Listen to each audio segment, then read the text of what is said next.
കോട്ടയം ജില്ലാ എഴുത്തുകൂട്ടത്തിന്റെ നേതൃത്വത്തിൽ പുതുവത്സര ആഘോഷവും സാഹിത്യ ചർച്ചയും നടത്തി.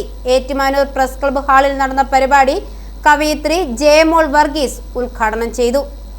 പരിപാടികൾ മുന്നോട്ട് പോയിക്കൊണ്ടിരിക്കുന്നത് സുശീലൻ ചേട്ടൻ്റെ കവിത വളരെ നന്നായിരുന്നു. അതോടൊപ്പം തന്നെ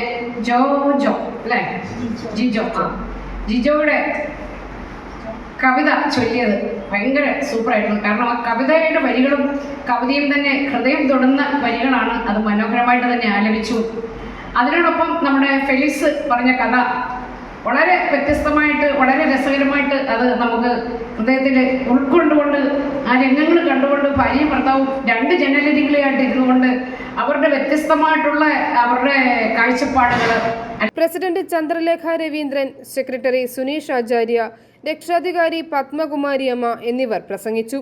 Jijo Joseph, Susheelan, Vincent Perunkadavila, Felix Devasia, Surendran AC, Sudheena Ansad, Sreela Anil, advocate Subaida Latheef തുടങ്ങിയവർ കഥകളും കവിതകളും അവതരിപ്പിച്ചു. കൂടുതൽ നന്നായി എഴുതുന്നതിനും തുടക്കക്കാരുടെ എഴുത്തുകൾ പ്രസിദ്ധീകരിച്ച് വായനക്കാരിൽ എത്തിക്കുവാനുമാണ് എഴുത്തുകൂട്ടത്തിന്റെ ലക്ഷ്യം.